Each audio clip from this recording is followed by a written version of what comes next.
Good morning, YME community. Superintendent Schneider here, along with Crystal Anninga from our middle school, high school office. We're going to give you our weekly update on our COVID cases and our rationale for our learning plan. So what I'll do is I'll start off reviewing the numbers with you folks, and hopefully that if you have any questions, of course, you can always email or call or, sorry, multitasking. Or get a hold of us through our link on our website with your questions, and we'll try and address those as we go through. So this is your YME COVID-19 update. These are the same learning plan goals that we have. Remember, number one, most important, the safety of students and staff. We want to make sure that we are providing the best we can, but we have to preserve the safety of students and staff. So this is what came out yesterday in our 14-day case numbers. As you can see, we did go up a little bit from last week. This isn't real-time data, 2 weeks old. Our neighboring districts like Chippewa, which is Montevideo, they have gone up, and I believe they have changed their learning model for next week, tentatively. Redwood took a pretty big increase, not aware of them changing their model at this point. So using that data, those numbers there, this would indicate to us that we should, if we strictly followed the recommendations from the Department of Education and the Department of Health, we would be hybrid for our elementary, and our middle school and high school would be in distance because we clearly fall in between the 30 to 50 range. If we look at what happened yesterday, and I didn't look at them yet for today, as what has happened on a daily basis, we are now up to 203 cases in Yellow Medicine County. We did have 3 new cases just yesterday. Chippewa, 242 total cases, but they had 8 new cases yesterday. In Renville County, they're at 167. New cases were 4 yesterday. You'll also note that Yellow Medicine County went up by 1 death, and as well as did Renville County. Our total cases by county in our Countryside Public Health active case data, there's 176 on there. Looking at that, it's not necessarily the same data that we're looking at. There are 48 active cases in our county at this point. Again, I didn't look this up this morning, but that was as of yesterday. So some of those could be coming off of the active case rolls. Percentage of positive COVID-19 by source of exposure. I thought this was kind of interesting. Last week it was known community. This week it's unknown community. And I really can't tell you much more about that other than to say that we're not sure of the source of spread. That can be a little bit scary. Just looking at that and talking to some people in the medical field, unknown community would tell us that it's in a pocket right now that's affecting us, and we don't know as of yet the source of that. So we just need to be a little bit leery of that. And at the end, I'll review it too, some of the things we can do to help this out. Active case data, I said on the previous slide, 48. Chippewa County has 50. Lackaparle is 31. I don't know the active case data for Renville County. They are, from what I see in the 2-week real-time data, they are leveling out this week in the mid-30s, so they aren't climbing as fast as Yellow Medicine County. Staff and student data, as of yesterday, total staff with COVID-related absences. COVID-related absences, just to remind you, as a close contact or a COVID positive. In the week from the previous week, we've grown that number for staff by 3 to a total of 26. We did have no change in our total staff positive district-wide, and so that remains at 6. Total COVID student COVID-related absences as of yesterday for BRE, in that 1 week's time span, the most recent 1 week, it grew by 7. Middle school, high school grew by 9. That's not a real good indicator for the middle school, high school, because if you remember a week ago, we were just concluding with distance learning. The total positive student count district-wide is 2. This kind of gives you an idea of where we're at. This was as of yesterday. Obviously, I can't pull it for today because we haven't closed out the day yet. But our attendance rate is going down in the middle school, high school. Not necessarily COVID related, but anytime you put a group of people in a building and they come into contact with each other more frequently, you're going to get a little bit more illness. And it is that type of year too. So not necessarily the only indicator for COVID-related illnesses. This is our zip code data as of yesterday. As you can see in the 1 week's time frame, Granite Falls grew by 9, Canby grew by 11, Clarkfield remains steady, Henley Falls up by 1. Echo is still 6 or below 6, I guess I should say, which means they have at least 1 case, but they do not have 6 or more, or 7 or more, excuse me. Porter grew by 2. Wood Lake took a pretty good, compared to their population, a growth of 6. That is something we need to be watchful for as the week goes on. Montevideo grew significantly, which is one of the reasons they likely are looking at a different model for next week. I believe what the talk was is the possibility that they would go high school distance learning, which has a lot of ramifications for more than just academics. Right. Predicting future trends, if we looked at what we predicted we would be about 46.33, so we were pretty close with that. Expected next week's 2-week total, which is basically last week, 66.47.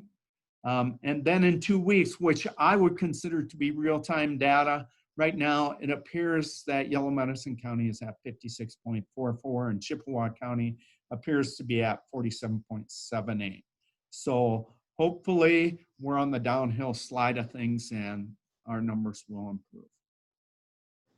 We did start volleyball and football this week, so we would expect there's going to be a little bit of transmission of some types of illness as a result of that. Couple other updates. We're going to encourage our volleyball and football parents to drive their student athletes to games. The reason we're encouraging that is because the new regulation, and it's based upon science, but the new regulation for transportation is if students are in a bus with somebody that is positive for 30 minutes or more, and that's cumulative, so that would be to an event and back, all of the members on that bus, all of the athletes on that bus would be quarantined, including the bus driver. So big obstacle for us. We know that's going to cause a big burden, especially when you cannot be a spectator at a volleyball game. We know that's a big charge for our parents, but we also want to make sure that if these activities are important to us, we're going to ask that you drive them. But if you aren't capable of doing that, we will provide transportation. But understand that, please know that if there's anybody positive on the bus, we will have to quarantine everyone in the bus according to Department of Health regulations. So if the parents transport them, that will help us keep those activities up and going. Now, I know that's not the only thing. The bus ride isn't the only thing that's going to increase or affect whether they're quarantined or not, but that is one big factor that the area superintendents have talked about. And it's about 50-50 in this area what different superintendents and school districts are going to do. So, Rich, I would like to add to that part because obviously working in the office, we do take phone calls from parents and we get requests from parents, every day.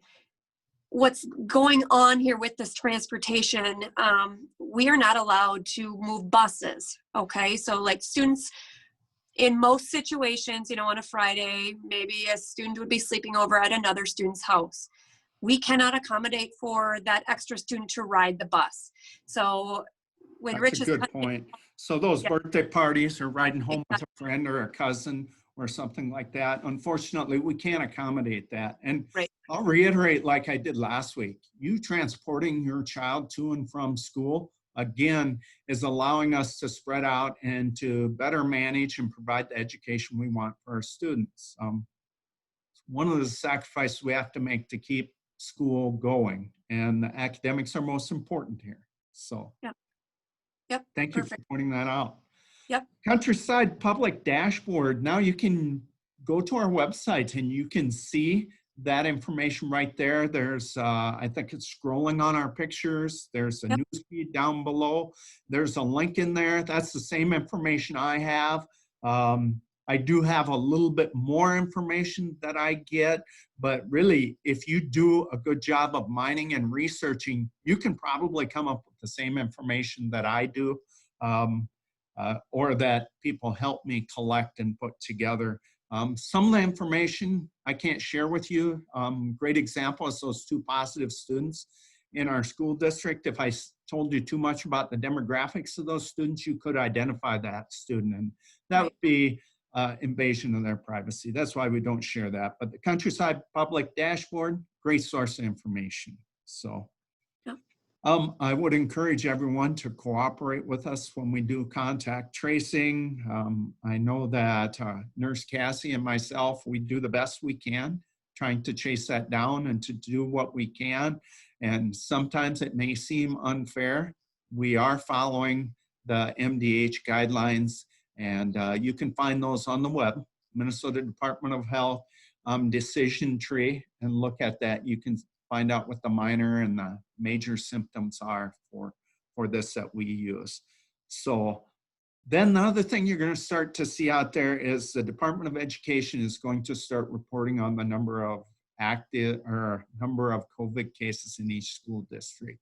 I know that's going to put a lot of pressure on us because sometimes we'll say that they're part of ours, but maybe they've gone to distance learning, even though they may have been in the building at a time. So it's going to be raw data for a little while here until we get things straightened out. So don't panic. Don't make every decision upon that one set of data.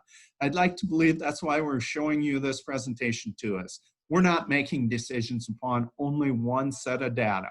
We know parents, students want to be in school as much as they can, and we're going to do what we can about that. So I'm going to stop sharing my screen. We do have a few other questions that we're going to discuss with you. So Crystal, go ahead. yep. No, you did a great job. You actually covered most of the questions that I did have. I do think we want to touch on the mental health concern that has been addressed, you know, and asked multiple times.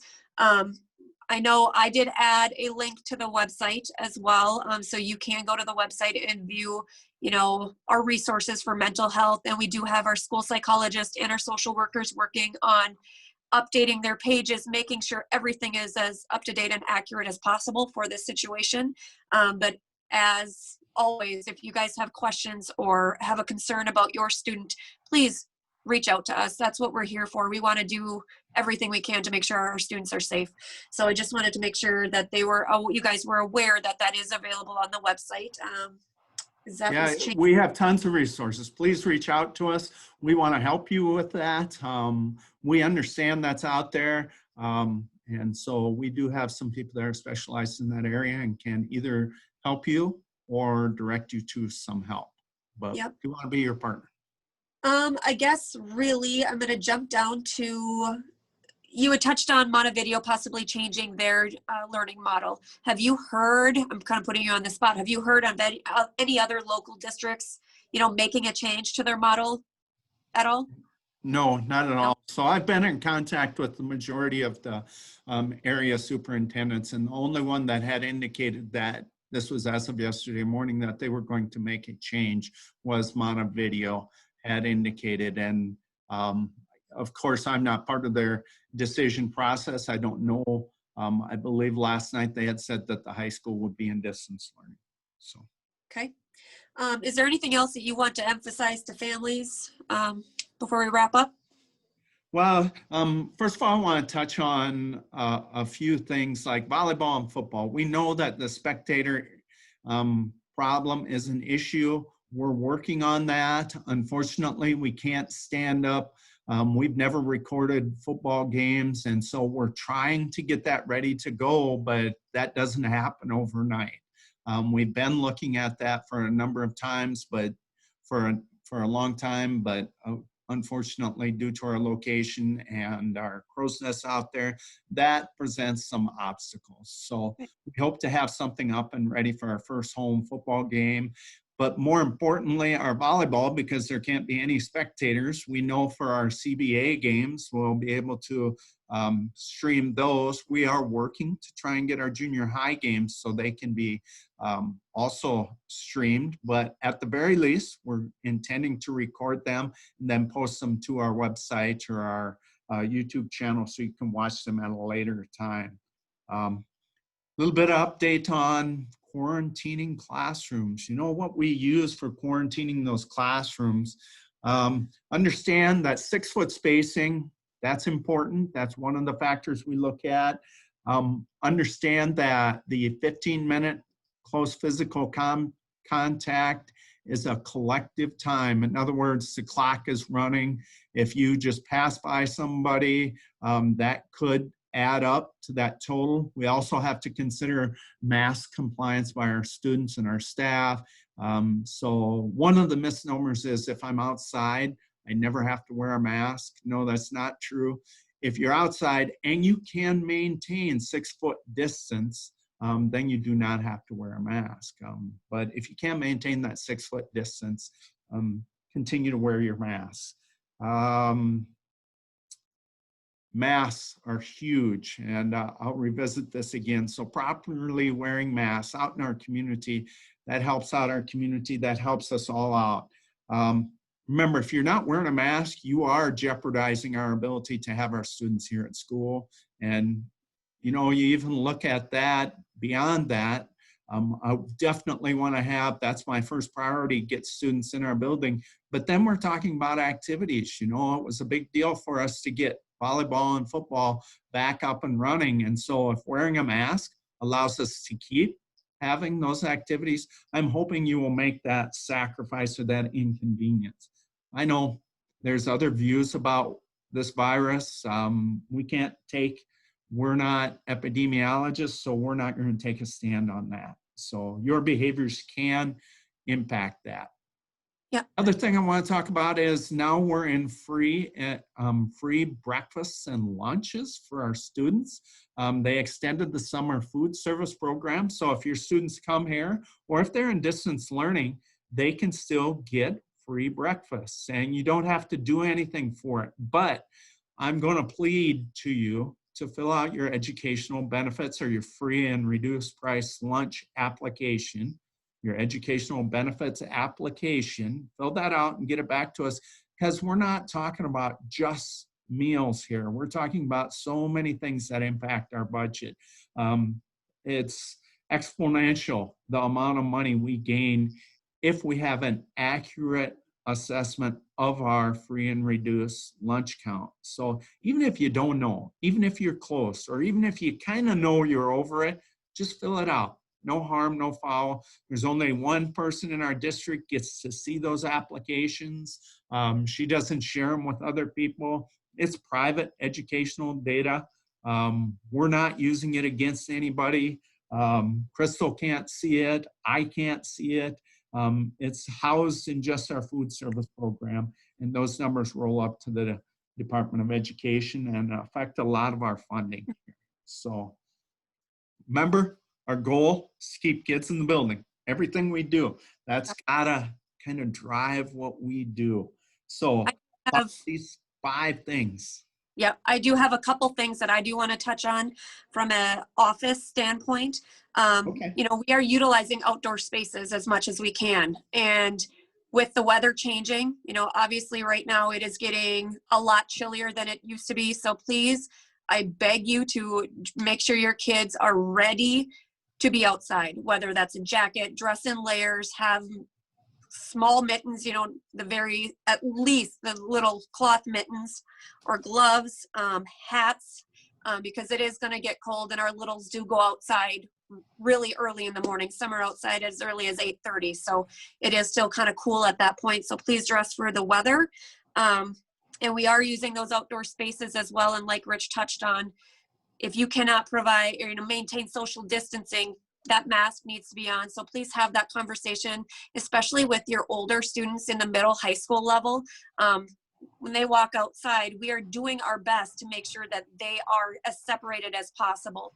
But when there are, you know, 75 to 100 students out there, that takes up a lot of space. So please have that conversation with your student, and just remind them to do their best to maintain that social distance. I know it's not as fun as it has been in the past, but we have to do our part in making sure that we can keep them here in the building.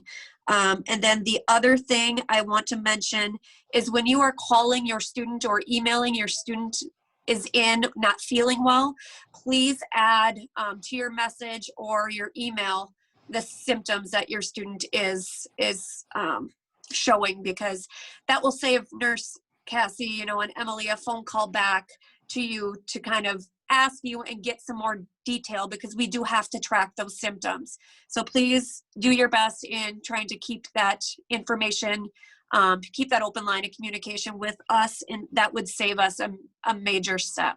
So I guess that's really the only three pieces that I wanted to add as well. Okay, so just a reminder, there's 5 things you can do to truly impact this. That's avoid large crowds, okay? Social distancing, wearing a mask, washing your hands frequently, staying home when sick. Those 5 things can have a huge impact. Then to close out, I got one thing to say. Our staff members, especially our teachers, paraprofessionals, admin assistants, custodians, cooks, and principals, are living in this extraordinarily stressful time. We know that's stressful for you folks too, but they're living in it every day. I urge you to be patient and understanding with them. They are working very hard and still have families. Many have families, oftentimes the same age as your own children, meaning that they are at least as stressed out as you folks are. They're feeling the pressure that you folks are. So please, if you could, take a moment, if you can find it in your heart, to thank them for what they're doing. Their work has changed dramatically since the beginning of all this. Their hearts and souls are still in it, and they're having to work extra hours. So please, we understand it's a burden for you folks, but please understand where they stand on all this. All of our staff are working very hard and like they never have before. So if you can extend some amount of encouragement and gratitude to them, I would be ever so appreciative, because they are working hard. Again, if you have questions for next week, you can email them or fill them out on that link. Anything else, Crystal? No, I've got nothing. All right. Thank you, folks.